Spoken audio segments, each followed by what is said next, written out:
வணக்கம் தோழா. இந்த வீடியோவில் என்ன பார்க்க போகிறோம்னா, அரசியலமைப்பு நிர்ணய சபையில் பங்கேற்ற 15 பெண்கள் அவங்கள பற்றியும் அவங்க பெயர் எல்லாம் பார்க்க போகிறோம். ஏன்னா நம்மளுடைய சிலபஸில் பெண்களுக்கு அதிகாரம் அளித்தல் அப்படின்னு ஒரு வார்த்தை இருக்குது. அது அரசியலமைப்பில் தான் இருக்குது. அதனால் இதிலேருந்து கொஸ்டின் கேட்க கொஞ்சம் வாய்ப்பு இருக்குது. அதனால தான் அதை பார்க்க போகிறோம். லீலா ராய் அவர்கள் அனைத்து வங்காள பெண்கள் வாக்குரிமை கமிட்டியின் துணை செயலராக இருந்தவர்.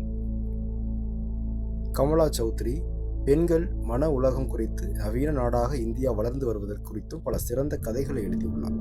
ராஜ்குமார் அம்ருத் கவுர் பெண்கள் கல்விக்காக போராடியவர், விடுதலை, மருத்துவம் போன்ற துறைகளில் பெண்கள் பங்கேற்க காரணமாயிருந்தவர்.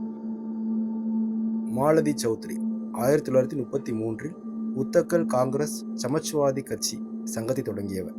இவரது கணவரோடு சேர்ந்து இந்த கட்சியை தொடங்கியிருப்பார். ஹென்சா மேத்தா ஐநாவின் மனித உரிமைகள் தீர்மானத்திற்கான வரைவு குழுவின் உறுப்பினர். துர்காபாய் தேஷ்முக் ஒத்துழையாமை இயக்கத்திலும் உப்பு சத்தியாகிரகத்திலும் கலந்து கொண்டவர். இவர் ஆந்திரா மகிழா சபாவை தோற்றுவித்தவர்.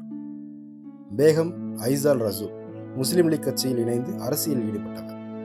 ஆன் மாஸ்கரின் மாகாண தேர்தலுக்காகவும் திருவாங்கூர் மாநிலத்தை இந்தியாவோடு இணைப்பதற்காகவும் கடுமையாக போராடியவர். விஜயலட்சுமி பண்டிட் ஜவஹர்லால் நேருவின் தங்கையாவார். ஐநா பொது சபையின் தலைவராக தேர்ந்தெடுக்கப்பட்ட ஆசியாவை சேர்ந்த முதல் மகள். சுஜேதா கிருபாலினி வெள்ளையினை வெளியேற்ற போராட்டத்தில் பங்கு பெற்றவர். அரசியல் சாசன கூட்டத்தில் வந்தே மாதரம் பாடலை பாடி துவங்கி வைத்து தேசிய கீதம் பாடி நிறைவு செய்தவர்.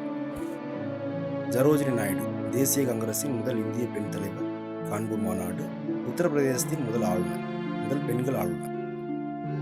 பூர்ணிமா பானர்ஜி உப்பு சத்தியாகிரகத்திலும் வெள்ளையினை வெளியேறு போராட்டத்திலும் கலந்து கொண்டு சிறை சென்றார். அம்மு சுவாமிநாதன் இந்திய பெண்களுக்கு சம உரிமை வழங்க வலியுறுத்தியவர்.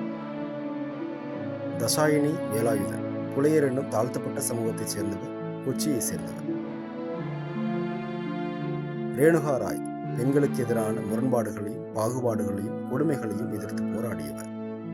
மீண்டும் சந்திப்போம். நன்றி தோழர்.